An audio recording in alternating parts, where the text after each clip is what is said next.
নমস্কাৰ, মোৰ নাম ৰিংকু তালুকদাৰ। মই আজি ক'বলৈ ওলাইছোঁ এগৰাকী ছোৱালী বা এগৰাকী মহিলা তেওঁৰ জীৱনত কেনেকৈ পৰিৱৰ্তন আহে। মই ক'ব বিচৰা কাহিনীটো হ'ল মোৰ মাৰ।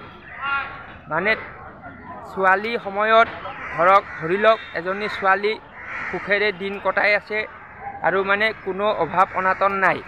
সেই ছোৱালীজনীৰ বিবাহৰ পিছত বিভিন্ন সমস্যাই আগুৰি ধৰিব পাৰে। অভাৱ অনাটন সকলো চাৰিওফালৰ পৰা আগুৰি ধৰিব পাৰে। তেনেকুৱা মই দেখিবলৈ পাইছোঁ। আৰু এনেকুৱাও হয়, ধৰক যেতিয়া বিয়া হোৱা নাছিল তেতিয়া বহুত অভাৱ অনাটন আছিলে, বহুত সমস্যা আছিলে। বিয়া হোৱাৰ পিছত তেওঁৰ সকলো ফালৰ পৰা ভাল হৈ আহিছে। তেওঁৰ চাৰিওফালৰ পৰা ৰমক জমক জাক জমক আৰু তেওঁ ধনী হৈ গৈছে। আৰু তেওঁ বহুত তেওঁৰ টকা পইচা হৈছে, বহুত তেওঁৰ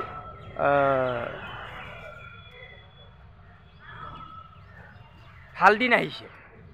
মই ক'ব বিচাৰোঁ চিধাকৈ ক'লে এনেকুৱা হ'ব যে যিসকলৰ ছোৱালী বিয়া হোৱাৰ আগত ভাল দিন আছিল, তেওঁলোকৰ বিয়া হোৱাৰ পিছত বেয়া দিন আহি গ'ল। আকৌ যিসকলৰ বিয়া হোৱাৰ আগত বেয়া দিন আছিল, তেওঁলোকৰ বিয়া হোৱাৰ পিছত ভাল দিন আহিল। এইটো এই কথাখিনি মই এতিয়া উদাহৰণ হিচাপে মোৰ মাৰ কথাখিনি মই কৈ আছোঁ। যেতিয়া মাকৰ ঘৰত আছিলে তেতিয়া ভালেই আছিলে, অভাৱ অনাটন নাছিলে, সকলো আছিলে, কোনো টেনশ্যন নাছিলে। বিয়া হোৱাৰ পিছত বিভিন্ন টেনশ্যন, বিভিন্ন কিবা কিবি হৈ গ'ল। আৰু এই যিগৰাকী মাৰ বয়েক হয়, দাদেকৰ ঘৈণীয়েক, সেইটো যেতিয়া বিয়া হোৱা নাছিল তেতিয়া অভাৱ অনাটন আছিল, একদম অৱস্থা বেয়া আছিল। আকৌ সেইটোৰ বিয়া হোৱাৰ পিছত ভাল হৈ গ'ল। দুটা কেৰেক্টাৰ, দুটা কাহিনী, আৰু দুইটা কাহিনী একেটা ঘৰৰে। তো এই কথাটো মই নিজৰ প্ৰেক্টিকেল লাইফতো পাইছোঁ। যিবিলাক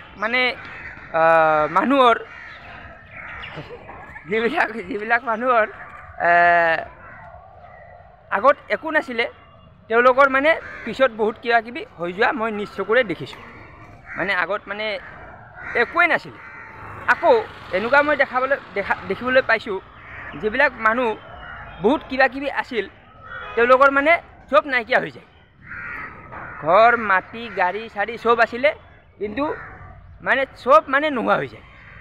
আকৌ যাৰ একো নাছিলে তাৰ চব হৈ যায়। এইটো এটা আমাৰ সমাজত এটা আমি দেখিবলৈ পাই থাকোঁ। এইটো আপোনাৰ কিন্তু আপুনি দেখিবলৈ পাব, তাৰ কাৰণে সময় লাগে। 20 বছৰ, 15 বছৰ বা মিনিমাম 10 বছৰ। এই যিটো হয় এইটো একেদিনত নহয়। আৰু এইটো আমাৰ জীৱনত চবৰ ক্ষেত্ৰত নহ'ব পাৰে, কিন্তু মই দেখিবলৈ পাইছোঁ, হোৱাটো মই দেখিবলৈ পাইছোঁ। আচ্ছা, এই যিগৰাকী এই ছোৱালীৰ এনেকুৱা কিয় হয়? কাৰণ কিয় এটা ঘৰৰ পৰা এটা ঘৰত গুচি যায়, এইকাৰণে হয়। আকৌ ল'ৰাৰ ক্ষেত্ৰত হৈ যায় কি, ল'ৰাজনৰ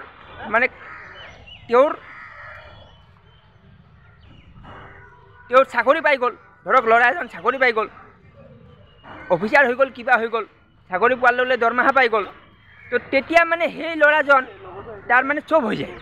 তাৰ মাটি হৈ যায়, তাৰ গাড়ী হৈ যায়, তাৰ নাৰী হৈ যায়, তাৰ বাচ্চা হৈ যায়, চব হৈ যায়। আৰু যদি নাপালে তাৰ যিবিলাক আছিল সেইবিলাক নোহোৱা হৈ যায়। ধৰক তাৰ বাপেকৰ মাটি আছিল, সেই মাটিটো তাৰ নোহোৱা হৈ গৈ থাকে। কেনেকৈ নোহোৱা হয়? সি বিক্ৰী কৰি দিয়ে, সেইকাৰণে নোহোৱা হয়। তো এইবিলাক কথা আমাৰ সমাজত আপুনি দেখিবলৈ পাব। আকৌ এনেকুৱাও হয়, যিবিলাক পঢ়াত চোকা ল'ৰা আছিলে, সেইবিলাক একো কৰিব নোৱাৰে। আকৌ পঢ়াত গাধা আছিলে, মাষ্টৰৰ মাৰ খাই স্কুলত কাণত ধৰাই থিয় কৰাই থৈ দিয়ে। এনেকুৱা ল'ৰা আপুনি দেখা পাব, বহুত কিবা কিবি কৰি দিয়ে। সেইটো মই নিজে দেখা পাইছোঁ। এইটো মই দেখাখিনি মই কৈ আছোঁ।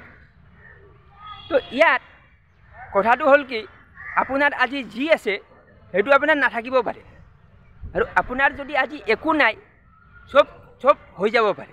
তো আজি মানে এইখিনি কথা মানে ক'লোঁ কিয় এইখিনি মোৰ মাৰ লগত কথাখিনি কানেক্ট হৈ আছে আৰু এইটো মানে এটা বেলেগ ধৰণৰ কথা হয় এইটো আমাৰ সমাজত। তো সেইকাৰণে আমি এইটোৰ পৰা শিকা এটা প্ৰয়োজন আছে যে আপুনি আজি যিটো হৈ আছে ভৱিষ্যত আপুনি এইটো নাথাকে আৰু আজি যিটো আপোনাৰ হোৱা নাই ভৱিষ্যত আপোনাৰ এইটো হৈ যাব।